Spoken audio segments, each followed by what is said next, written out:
Matagusa. Excited na ba matagusa sa pagkamati sa pulong sa Ginoo?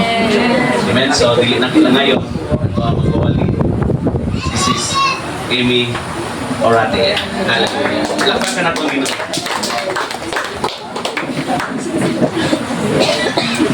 Kung yan yung si Brother Rico. Kasi katulog ka diyan.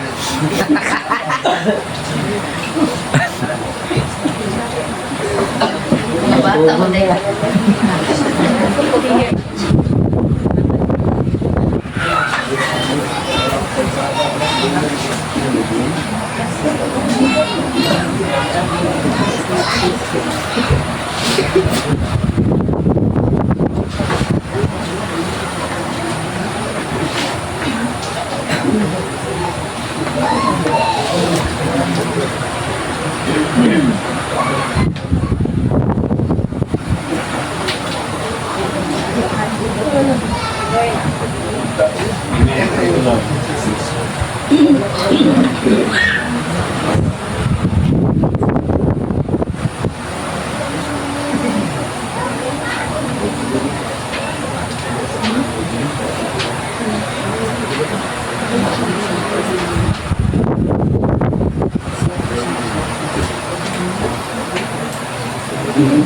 Lawag na.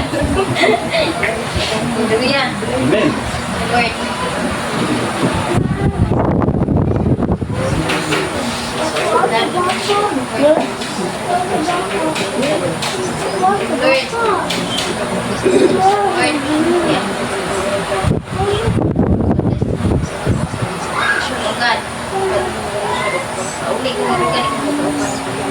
Salamat po Diyos.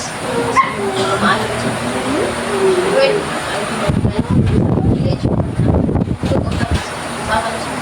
Sundalugan. Lord, kasing.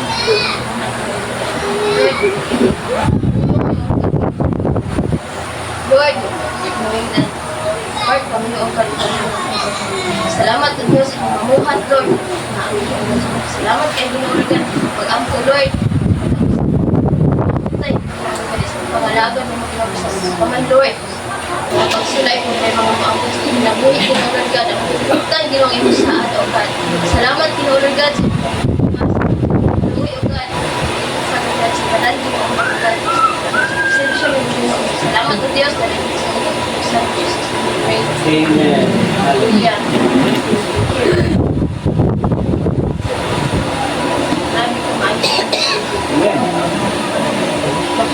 Kailan magkukulong sa maayos sa Ginoo. Kanang nanapod ko diri. Hindi lang masagkuhan niyo. Hindi lang nang grabe dyan lumayo ang kaubusan pa man ka na lumipita sa mga kanulangon, sa tungkulangon, mga kapugyasan, sa itong mga nabuhat ba, pero parang hirap ka na dahil natin na natin masaglan ka, naalit siya kanunay. Ang ihatag sa Ginoo ng mga ngayon, dyan ko, basta napisip siya mga ngayon, sa Ginoo, may salamat ko, mga ngayon, kalan sa Ginoo. Kaya kalan iya ka naman Ginoo natin ato. So, ang ihatag sa Ginoo is karang wisdom. Wisdom na anak ko, Lord. Nag-schedule. Mga yun na sa ko. Lord ka ng katunawig, na po siya isugo sa kuwaban na kanang pag-asig ito sa isang tao.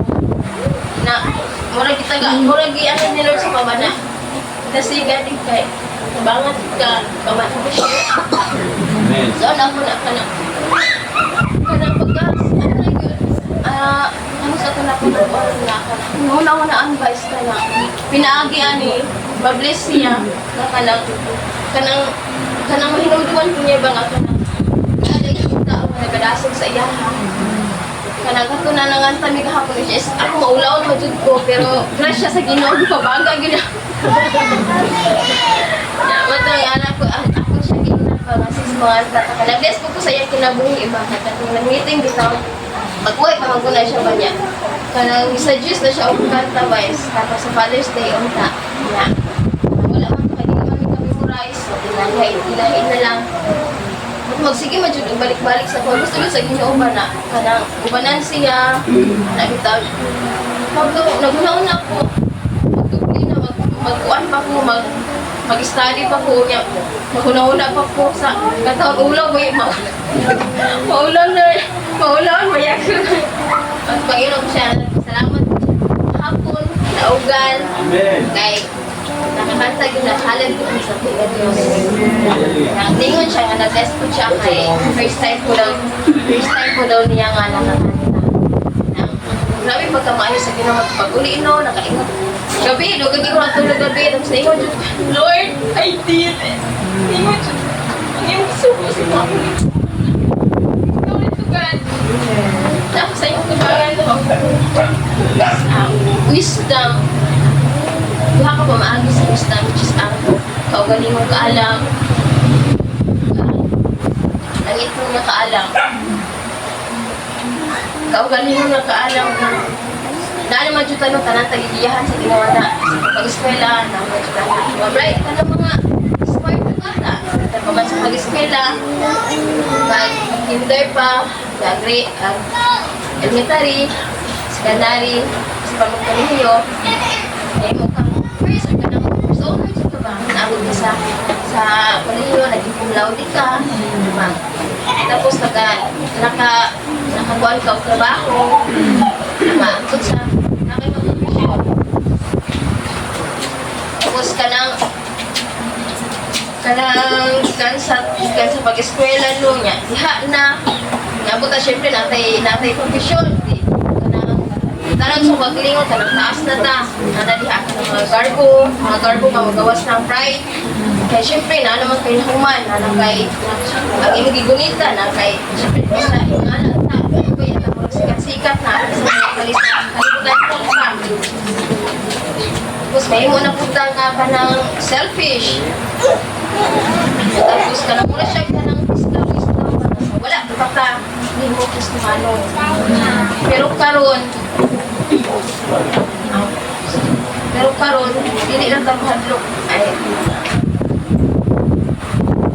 Tungod sa ato ang naabot, dili na ito mahadlok kay grabe na ang kumpiyansa ba sa paggalingon kay dili na po natin mabantayan nga atong gagalingon na po natin binatubay wala na talaga salig sa Pilipino o makaalam sa Pilipino ayaw kaya karon nahimo namang tang Kristohanon ang atong kaugalingon kaalam gamiton kabalihan po natin Kristohanon na natin so dili ito diba kay lahi man ang kaalam nga sa ato kay syempre mapagarbot na kay ani na atong naabot sa institusyon pero dili na teacher ka or unsa ka nga pagka-profession nimo dili na basihan kung how ka mo preach sa imong kaalam kay bisan gani ka nang wala kabalo sa kanang walang eskwelahan kabalo magani basta mangayo lang yung ka ng tabang sa Ginoo dili kay adalo ang Ginoo mahatag basta mangayo kasi kung ito na-bless ko kaya ako sa isa ako ang partners ko kay ako ang muna ko sa iya is ang ihang mga friend niya no mga kwartahan ang nag-ask yun ba niya ako maulawon ko no sa una ko ikaw na ginadala ko niya kanang nakuan ko ba nataptan ko sa iya kay ingon na siya sa ibang kauman nga yung mga magkano no highest ko siya ang iya lang ito na human is high school gademit ingon na siya anak ito glory to God dyan kanang isa pa man kanang kauna-una kanang siya po kanang ako lang nagpasigarbo nga kay bana na ko siya tungod kay ang nahimo sa Ginoo sa iyang kinabuhi kay sa una kanang ang iya hapon na pag glory to God gracious kung ana na siya sa unang pa. Ya, karon nga nagkristohano na grasya sa Ginoo ipalabuhat na sa Ginoo. Iyo na yun nga alam walay ako na alam sila. Mana bitaw man bless kayo ko kay pag una mo ko ang ihang manuyon siya. Una man tayo dili magita perfecto na pagkatao no. Makasala magita ay hindi makasala kita sa una pa lang makasala no kita. Nang kanang nakakuat mo ba ang ihang pagka manuyon ko siya. Kanang kuno pero kanang ako po na real na sa gina na panan ba na dapat kumatak bless sa financial, pero i-bless siya sa espiritual na dahil. Sa kaalam maghihatag sa Ginoo sa iyang kinabuhi. Unang kanang makakuan ko kay dagang ko na mag-bless sa iya kay kanang inaay pero sa nang bisita ginasilan ko niya. Muna ba makayon ko, thank you Lord. Kanang dili ko man karon pero kitang tanan no, ano na medyo maabot nga panalangin. Amen. Kay sa patulog ano lang kita sa Amen. Ang tanan dyan nakahago, your learners. Basta mamuhat na yung tinapang sa iyang kimaya. Tunggo dyan niya ang tanan. So so dili na to gamiton ang kaugalingon na makaalam. Kaingon pang ang pulong diha sa Tiago 3:14. Apan kung sa inyong kasing-kasing, ana, ang hilabihang kasina o kahako, dili ka mo ang ngayon magpasigarbo. So, dili judi ay dapat kay kanang kalibutan mo na magod kita kristuhano na magod kabalo na sa kamatuoran. Which is, dili man kanang so, dili kaya sa mga maging kristuhano nila. Kay gamay lang na ano mo bantayan dayon ka. Gamay lang sipit ang imuhang kamaayo, ang imuhang daghang nga kamaayo, isan ko mo sipit wala sila na ba ayo. So nang mo nang dili jud ato ka nang kuno ba dili jud kuno ka kaugalingon na kaalam. Dahil natay, gusto ka ng mga opportunities. Natay mga opportunities na ihatag sa Ginoo. Dahil dayon ka, desisyon. Pag-abot sa unahan, mapanood ka, ma-fail ka. Yung sa atong masulong, si Lord, mamuhat man ko. Yung nani ako gibuhat, Lord, kung anong na-failure man ko, anong wala pa na ako nakuha. Yung na dito, question na, sagad na ba sa ato dasig ay kanang dasmag dayon tao kanang decision ba nga magugbuot ba yan tao kanang gamit sa atong kaugalingong kaalam. Dili ta mangayo sa Ginoo kanang giya bitaw niya kung mao ba gyud ni dili kinahanglan jud mangita kita sa kinahanglan jud mangayo kita sa Ginoo kanang giya o kanang kahibalo gyud niya ba nga kanang gikan gyud sa iya ha. Kapag gikan sa Ginoo gyud wala mo din kasi inuugod siya ko nang nagbuhat sa tuwa diba? So ang langit kong kaalam o niya ito ang itinguha na ito nga kaalam magikan yun sa Ginoo kaya sa Tiago 3:17 apan ang kaalam magikan sa langit na sa tanan kukwi ug niya makita iton maaghok mahigalaon, maluluyon, ug maayong pinuhatan. Dili usab kini pihig ug dili pagpakaron ingnon. Amen. Grabe ang kaalam sa Ginoo. Wala ang sa una nga naay kaalam nga murag physical nga kaalam maghihatag sa Ginoo sa imo. Maingon akong ginikanan sa una nga kung nag-eskwela pa ta maingon sila, mao na ako ang kabili sa imo nga dili nimo i-share sa uban, which is ang pagka-bright na ba kay bisan pag manundog na sila sa imo ha. Ang naay manundog sa imo na wala ka balo. Usaw man nila pagkabalo kung sila na mo i-explain na nanundog lang man sila. Mao na ang maingon ang sagad sa mga ginikanan mao na akong kabilin sa imo nga dili kuan sa uban dili ka wag isa.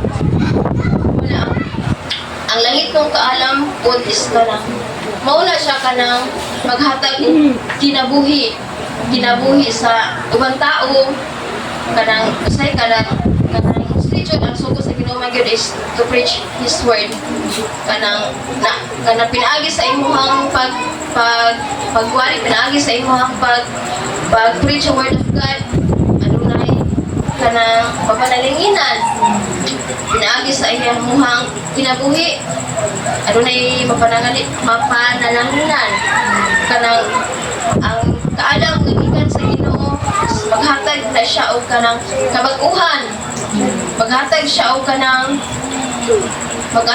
kanang kinabuhi nga hugay kinabuhi ba grabe ang kaalaman ng pangayoon dyan nato ang kaalam dyan niya gikan yun sa Ginoo si Lord ang nasayod sa tanan siya ang nasayod sa atong future sa pang ugma sa maabot pa nga ugma. Kita ba dayon pag mangayot ta may rush gusto na to, rush dayon kay gusto na to kinalian. Makalimot na ta si Lord ang sa God's plan is better than our plan ba yan? Lang. Ano na upat ka pamaagi how to get wisdom na kanang gusto tag wisdom nga kanang gikan yun sa Ginoo ba pag langit mo na yun ang wisdom. Ang una, tinuod nga kaalam magikan sa Ginoo.